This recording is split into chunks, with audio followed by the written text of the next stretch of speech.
My name's Neil Bradley, Executive Vice President and Chief Policy Officer at the U.S. Chamber of Commerce. Welcome into the latest of our Back to Business series, getting to know our new members of Congress. In these conversations with our nation's leaders, we're exploring all the freshman members that make up this new Congress, getting to know what makes them tick, what motivates them, and their thoughts on the priorities confronting our nation. Today, it's a real honor for me to welcome Representative Nancy Mace from South Carolina's 1st Congressional District.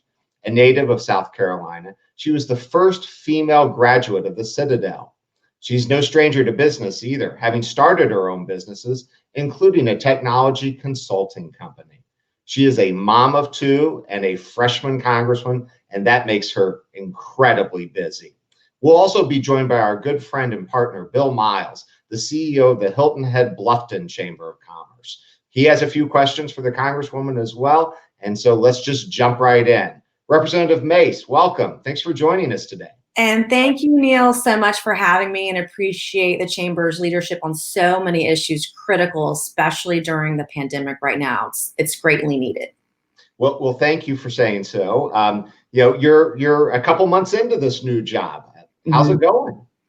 Well, despite the challenges of the start of the 117th Congress, I am absolutely loving the job. It's a lot of work. It's a hard job, but I was built for hard, and it doesn't feel like a job. It doesn't feel like work because I enjoy doing it, and we're just working incredibly hard right now. Yeah, I love what you just said. If it's meaningful work, sometimes it doesn't really feel like a job or feel like work, and I think that's what we all kind of aspire to in our vocations. Which is a great jumping off point for the first question we've had for you and your colleagues.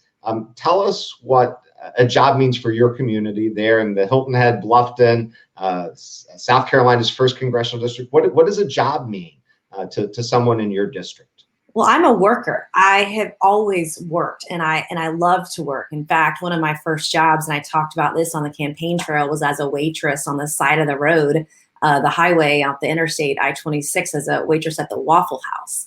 And I learned a lot of tough lessons during some tough times in my life when I was very young, but I learned about the value of hard work. And if you enjoy it, it doesn't feel like a job. And you're right. I mean, that is what everyone should aspire to. And if you find something that you love to do, then you can be successful and make money at the same time and provide for your family. I really, truly do believe that. And it's really about harnessing, what do you believe in? What are your dreams? Finding that dream, creating that future, and setting a few goals in life. And it could take you 43 years like me to get there, but eventually you do, and we're all better for it. Well, that's exactly right. I learned from reading your bio, I think that Waffle House is at exit 203. Is that right? That's right. Absolutely. Yeah. Well, those are the kind of things, I grew up, I started working, don't tell the labor authorities who kind of probably violate child labor laws, but working for my dad and my granddad in their automotive repair shop, and just learning the value of hard work and what it meant to contribute. I happen to know that you recently met with a lot of the business leaders there in your district, and I want to bring in Bill Miles, who helped coordinate that, to join the conversation and tell us a little bit about how the business community is interacting with their new member of Congress. Bill. Well, good morning, Neil, and good morning, Representative Mace. It's great to see you again. And we were very fortunate about a month ago to have Representative Mace on Hilton Head Island with some of our members. And she was kind enough to spend about 4.5 hours with us, not virtually, but in our building, where we had members coming in and getting to hear her thoughts. But more importantly, she wanted to hear the thoughts of the business community locally. So we were most appreciative of that and the relationship that we've been able to build with Representative Mace here in the last several months. Yeah, that was a great moment. And now that I'm thinking, like, gosh, we got to do this with several different organizations and groups. That was like speed dating. You had groups coming in every 45 minutes, and we got to talk and share and really get to know one another and some of the issues facing the Beaufort Hilton Head area, and the business community too, the good, the bad, and the great and the ugly, all of it, all of the above. And y'all did a remarkable job that day. It was wonderful. Well, thank you. We were delighted to have you. Yeah. Well, Congressman, speaking of getting to know people, one of the things that we've been asking your colleagues, and I'd like to ask you as well, is to tell us about your favorite book and why it's your favorite. Yeah, my favorite book is The Lords of Discipline by Pat Conroy. And anyone that lives in Beaufort County in South Carolina will know Pat Conroy. He's one of the greatest Southern writers, not just, of this century, but I think in U.S. history. And he wrote a book called The Lords of Discipline. And when I decided to go to the Citadel, it was the summer of 1996. And when the Citadel decided to let women in, you only had like 6 weeks to get ready. It was like the end of June and school started the middle of August or so. And my dad is a graduate of the Citadel, but anytime I would ask my father, hey, what's this experience going to be like? He would just grin and laugh at me. And I didn't know what I was going to be getting into. And the only book I could think of to read was Pat Conroy's Lords of Discipline. Pat is a graduate of the Citadel. And he had many, many stories that he shared in the Lords of Discipline. And at least that was my backgrounder going into the experience. I was able to read that book, spend some time with it, absorb what he was writing about and saying. And of course, there are obviously exaggerations in there and everything else, but not all of it was exaggerated. But at least understanding what some of the obstacles and challenges I might have as the first woman to graduate from the Citadel. That was really important to me to try my best to get some insight there. And it's a wonderful read, and I fell in love with his writing, and I've read just about every book he's ever written and introduced him to many friends of mine and as a writer, and just amazing work. But that is what really prepared me for the Citadel. And I ran 3 to 5 miles every day. I learned how to do real push-ups. And then I read Pat Conroy's Lords of Discipline. And that was my recipe for getting ready to be a cadet at the Citadel. And I take it that Conroy's account actually motivated you. It clearly didn't deter you. You were ready to go and jump right in there. Yeah, no, I really was. And that experience for me at any point, I had something to I dropped out of high school and I had something to prove to myself that I could go to a place and be challenged and face anything the world threw at me, face any obstacle, any amount of adversity, and still be successful. And that book certainly was a motivator. It was a reminder of what I could accomplish and what I would have to overcome. If you're willing, talk a little bit about, having gone from dropping out of high school, first female cadet, graduate at the Citadel, now a business owner, now member of Congress. There's something inspiring in that story, I think, for a lot of people who are tuning in today. And I'd just like you to spend a few moments talking about it from your perspective. My life really has been a series of second chances. I've had as much failure as I've had success. I make mistakes all the time. I curse too. But, in those challenges that we have, in those failures, and in crisis, we can be successful and we can overcome and we can achieve. And I think, especially for me, when I dropped out of school right after I turned 17, I was halfway through my junior year. And the principal of my high school was a graduate of the Citadel. And he's like, "What are you doing?" And I was like, "I have no idea, but I know I'm not coming back to school." But he let me take a couple of college courses during my junior year that summer. And I ended up taking college classes to get my high school diploma. Now it's called dual enrollment. It's very popular, but back then in the 90s, nobody had ever done it before, at least where I was and where I grew up. And in those moments of challenge and crisis, if we learn some lessons, some valuable lessons, learn about working hard, learning about being responsible and accountable and overcoming those challenges, then we can be successful. And it taught me that I could literally face any challenge and do that and achieve. And when I went to the Citadel, for me, it was personal. It wasn't to go to be the first woman to graduate from there, but really it was to prove to myself and to prove to my parents that I could make something. I could take this person who was just in shambles in a very dark place and turn it around on my own. And I ended up graduating at the top of my class, magna cum laude, with a 3.89 GPA, something I never thought that I would ever achieve. I've always joked I'm street smart, but I'm not, I'm not someone that you necessarily, want me reading all your scholarly works and giving you advice in that matter. But I worked really hard, and it proved to me that you don't have to be the smartest person in the room, but you certainly have to be the hardest working. And that translated into then starting my own business when my kids were young. I was pregnant with my second child and had one at home. And I knew as a woman that if you stayed home and eventually went back into the workplace when your kids were older, you'd be penalized for that. And I wanted to continue to keep up with my professional skills and be able to do that. I wanted to be at home with my kids and also work. I wanted my cake and eat it too. And so I started my own company and was pretty successful there. And it translates over into politics as well. You just have to work hard. If that's something that you really, really want, I can tell you in my race to win this congressional seat, I was outspent. But we worked harder. And I think that's really something that can be overlooked sometimes. You just can't snap your fingers and make it happen.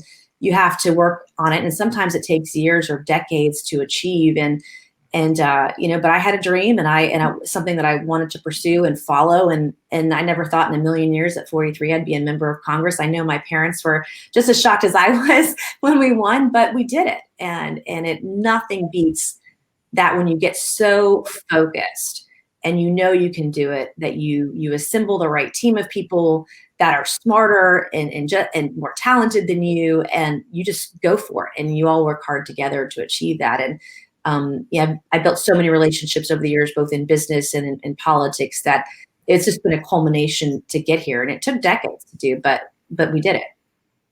Well, I have the sinking suspicion that people who know you weren't terribly surprised that at 42 you were a member of Congress. But in a life of second chances, I suspect you've gotten lots of advice over the years, some good, some bad, like we all get. I'm curious what the greatest piece of advice is that you've ever received. And if you were giving advice to people today, and you will be to those folks tuning in, what advice would you give them? Patience really is a virtue. It's something I have very, very little of. I want an immediate response. I want it right away. And sometimes that can hold us back in some ways if we're too aggressive, but being measured and being thoughtful and building bridges, not burning them down. And I know as a youngster, I was mad at the world and just wanted to burn everything down, but you can't operate that way because you won't be successful. And that's true in business. That's true in politics, particularly now when things are so divisive. You can't just walk around and torch everything because you're never going to build the relationships that you need to be successful. And none of us are ever going to agree, 100% of the time, but on that 10 or 20% where we can, that's where we can be really fruitful, both in our business work and our personal lives, our family lives, and even when we're dealing with our kids, right? Is finding those places where maybe I don't yell at my kid, today. Maybe we try to have a conversation and listen too. And the other piece of advice too is not to interrupt and to listen to people when they come to you and be there for them. And be a friend and be kind, because over time, those good deeds will bear fruit. Well, that is definitely good advice. As a father of a 10-year-old, even the part about kids resonated with me a little bit. Yeah. Bill, I want you to jump in here because you and your members have already been talking with Congresswoman Mace about your priorities and about what's kind of going on there in your region of South Carolina. What are the things that are on top of your mind, Bill? Neil, first of all, it's just Congresswoman's story is just so impressive. And when she was with us last time, I reminded her that she graduated magna cum laude and I graduated thank the good Lottie. So that's that's one of the similarities that we have there. But as far as locally here, we know that tourism is our number one driver. And as that pent up demand for travel, we continue to see, the H-2B visa program is something that's very important to our employers here, and being able to find enough employees to fill those vacant jobs. And so I'm just hoping that the Department of Homeland Security will again increase the number of those visas so that local businesses here will be able to meet the demand of what we're expecting to see in the summertime. Congresswoman, I know, as Bill pointed out, some of these are really complicated issues, and I appreciate the advice that you just gave, that we have to kind of really listen to people, because sometimes in Washington, people they want to jump to the end of the book, if you will, rather than understanding the nuances. You're enmeshed in these nuances now. Yeah. What's been most surprising to you about your new job and about what you're hearing from your constituents? Yeah, well, for us, I knew the job would be tough. I knew it'd be hard. I knew that DC was a more divisive place than, say, state politics. I came to Washington as a state House rep, and so I have had some experience legislatively at the state level. And in South Carolina, if you say you're going to do something, if you say you're going to reach across the aisle, you do it, or you don't get reelected, right? In DC, it's a little bit different, where folks will sometimes say things that sound good and they're great sound bites on TV, but then behind the scenes, it's something different. And I'm trying to figure out what the path is. How do we navigate this? And we need really strong leadership, and we need leaders in Congress who aren't afraid to take on members of the leadership of their own party. I think it's really important. And right now we're saddled with so many people on both sides of the aisle that just they won't do that. And that sometimes people operate out of fear. We saw that with budget reconciliation, that kind of process whereby no Republicans were allowed none of our amendments were allowed to pass, and then no Democrats were allowed. The speaker said they weren't allowed to even present any amendments. And it's just in a time when we really need unity, it's surprising to me how divisive and partisan things are in Washington, D.C., because now is a time to really show leadership. We have millions of people whose voices aren't being heard. We have millions of people who are out of work. We have kids that need to be back in school. And you just heard Bill talk about the visa issues that we have. In a state like South Carolina, we have a great unemployment rate, even in the middle of the pandemic, because we've kept our state largely open and free and allowed people to get back to work. And now it looks like we're going to have a boom this summer, tourism and hospitality, where people can't fly internationally or really do much international travel, but they're doing domestic travel. As we stated offline earlier, a lot of people are driving to get to vacation rather than flying. And so a lot of our communities in our district, especially on the coast, we're going to have a great summer tourist season. And it's important that we have the resources we need to be able to have the employees. And often in the Hilton Head and Beaufort region, we have to bring them in from elsewhere. We don't have enough people for the job. So, and we see that all over the place in many different industries, but hospitality is unique in that regard as well. But and the other thing too for me that's been surprising is the few number of people, one, that go against their own party's leadership, and I've done it over and over again. I've done it since being a member of Congress, but also trying to find those folks. There are folks on both sides of the aisle that are desperate to work together, and we send a lot of letters, but letters don't do a whole lot. And we've got to take action. And I think a small handful of people on both sides of the aisle could really help guide us and not allow this partisanship to happen. But it's just really very few people have an appetite for it. And that's been a little frustrating, because I'm literally willing to work with anyone who's willing to work with me. And now's the time to really do it. Let's find the 10% that we can do it in a fiscally efficient, fiscally conservative manner, because I don't care if you're a Republican or Democrat, you don't want the government to waste or abuse tax dollars. And I think that's really important for folks to recognize and realize as we go forward with more stimulus packages and infrastructure package, that we really, really need to be more efficient with the tax dollars we are expending and have some accountability and transparency and all that. I think people on both sides of the aisle would respect that. Well, Congresswoman, I just want to say amen, particularly about kind of the polarization and the need to work together. It feels like a few years ago when we talked about polarization and people working across the aisle, it was about, gosh, we're frustrated that we can't solve some of these major issues, whether it's immigration or infrastructure or our workforce issues. Now it feels like it's all of those things plus this idea of the fundamental trust in our system. And right. That if Republicans and Democrats can't figure out a way to work together, if the government that we elect can't figure out a way to function, then it kind of begins to draw the whole system into question, which is frankly a frightening place, I think, for our nation to be. So, I think your constituents sent you here at exactly the right time, because the mindset that you just articulated is exactly, at least from the chamber's perspective, the mindset that we want to see from our elected representatives, because we think there's more at stake than just infrastructure and immigration and economic growth and workforce development, those issues right now. We're really at a crossroads. So I just want to commend you for that and for taking that approach to your new job.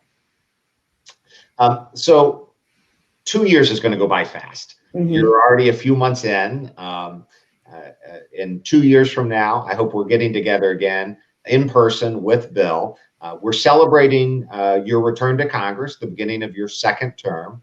But we would also at that moment want to take a look back and say, what happened over the past 2 years? What did you contribute to all the issues that you just spoke about? If you could project ahead, if you will, 2 years from now, what are the things that you hope to be talking about as we ask you to reflect on your first term? Well, I hope that we're able to deliver on the ideas and policies that we talked about. And I'm not as much a big ideas person as a small parts make a big difference. And we had a really awful start to this Congress at the beginning of January. And despite all those challenges, I ensured that our team was really focused on the district. We held in the first 2.5-3 months in office since I was sworn in, over 200 meetings in the district with different stakeholders and organizations and businesses. And those are in person and Zoom and me and my staff, but over 200. We've closed over 800 cases where someone has called the office and they had, for example, an issue with getting their IRS refund or getting some benefits from the VA or getting help with unemployment. We've closed out over 800 of those cases. We probably have 1,500 open and over 800 closed by now, 12 weeks in.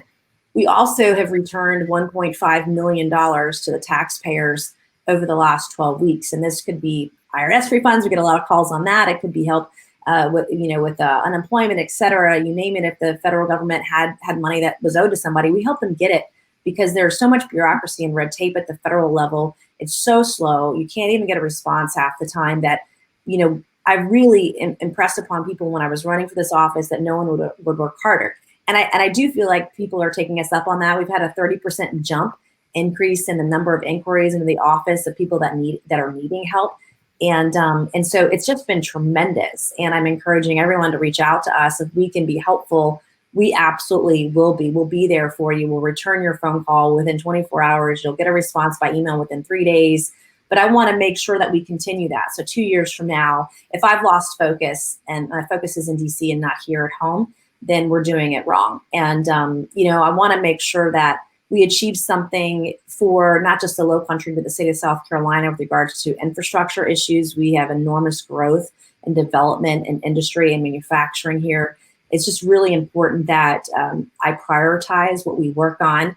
And we have a lot of veterans, and so keeping the focus on our military and our vets as well. And then, looking at, I'm on oversight committee, but all of the waste, fraud, and abuse. And that is something else that I want to work on as well. I'm working on an issue right now at the federal level where we learned there was a company out of Virginia Beach that raked in $6 billion from the federal government over the last 2 years, yet they somehow, through multiple shell companies, qualify as a small business. And they suck out about 90% of all small business contracts at the Pentagon. Well, that's a monopoly, and that's not a small business, and it's prohibiting and inhibiting small businesses from getting those contracts, and it's corruption as far as I'm concerned. And so it's identifying those ways where we can be helpful and just working extremely hard on the issues that are important to the district and the state of South Carolina and the country as a whole too. Bill, I suspect that answers like that really resonate with your members. Am I right? They certainly do, Neil, and that's exactly what our members appreciate and think that is the direction that we need to be headed in. So I want you to jump in and get the last question with the Congresswoman. I know she's got a busy day, and she was very kind to spend a few minutes with us, but it's only appropriate that you get the last question. Well, thank you, Neil, for that. And this is more of a personal question. And when the Congresswoman arrived at our office, she was FaceTiming with her daughter who was virtual schooling. And she was in the middle of that. And so, Congresswoman, I'd just like for you just to talk a little bit about how you're managing your children, the homeschooling, the virtual schooling that's going on, as well as your job and personal life. So many things to juggle. We were just all very impressed by the job that you were doing all three of those things when you were with us. Very carefully. And in fact, one of the kids was printing something off earlier. If you heard a little noise in the background, that was one of the kids printing off for virtual school today. Fortunately, we are entering into a hybrid situation at school, so that will certainly be helpful. But my focus really, I really operate in like chunks of time, and I dedicate time out of my day to be sure that when I'm in district that I'm able to take the kids to school and pick them up in the future. Now that we're in a hybrid mode with school, that we're able to do that. I work very well with their dad. Their dad and I are neighbors and best of friends. I think making sure that those family relationships are healthy and solid, and that you work as a unit together, because this is hard on anybody, let alone divorced parents, single parents, parents that work full time like we do. This has been an extremely difficult time. And so we've ensured that, we dedicate special time as a family. And I try not to do any work on Sundays, so that the kids and we can make sure we've got family time, dedicated family time, that they're getting the attention that they need. And this is hard for every family. I can tell you, my kids see me work all the time, whereas before COVID-19, they didn't know. I mean, they knew I worked, but they didn't know I worked as much as I do because they were in school all day, 5 days a week. And so it's just educating them on what work is, what a job looks like. And my job is this, and your job is school. And we do this from, 8 to 5 or 8 to 4 every day, et cetera. But making sure that I'm able to take them to practices, and just, it's really all about managing the schedule too. And last night I cooked supper for them at home, and those things are really important. And I have to put them in the calendar. I have to set aside time, put a hold on my calendar so that I dedicate that time in my schedule. And my staff knows that time is untouchable because I can't get it back. And so a few weeks ago, we were in DC for about a month and just flying back and forth every weekend. But I flew them up for almost 2 weeks. They were in virtual school still, and allowed them to spend some time with me in DC as they were doing school. And we got to explore the Capitol together. That was really important to me as a mom as well. And they understand what I'm doing. They see where the office is and get that this is a big job. So it's really important to have that dedicated family time. And that's true for anybody that has kids and works full time. We've got to make sure that we dedicate time to our kids so they still love us when they grow up. So. Well, Congresswoman, I asked you earlier about the best piece of advice, and I have to say, I think the advice you just gave actually trumps the answer you gave her. I mean, that is music I remember what I said. Music to parents' ears, and I'll tell you, I was fortunate enough to spend 20 years on Capitol Hill, and I've seen a lot of your colleagues over the years, and the members who you can observe who've done the best, both for their constituents, for themselves, and for their families, are people who've taken the approach like you have. So kudos to you for starting on with that approach, both for your district, for your family, and really for the nation, because it matters. The example you set, not just in South Carolina, but really for the whole country. Yeah. I gave Bill the last question. I want to give you an opportunity to get any last words in before we close today's program. Congresswoman? Yeah, I just want to say thank you to everybody, and Bill and to Neil, for your time today. We're working incredibly hard, and our doors are always open. So if there's an issue that is important that you want us to hear about, the website for the office is mace.house.gov. And you can find all the information on there on how to email us, to stop by, make an appointment, or to phone call the office. We really want to be there for everybody, for businesses, for folks that are looking for work, whatever that is. We want to connect you and help you be successful, because the Low Country, I think and believe and know that is the greatest place in the country to grow up, to start a business, to work, to retire, and enjoy life. It's right here in the Low Country, and we want to make it the best place it can be. And so we're here to be helpful and to listen and to learn and to work. So do not ever hesitate to contact us. And Bill and Neil, I just want to thank you for your time today and your support. It's tremendous, and appreciate the relationships and friendships we're building together. Well, I know we feel the same way. Bill, thank you for joining us today. Congresswoman, thank you for taking time out. let me return the favor. Anytime we can be helpful, I'm going to go ahead and speak for Bill and myself because I can see him nodding.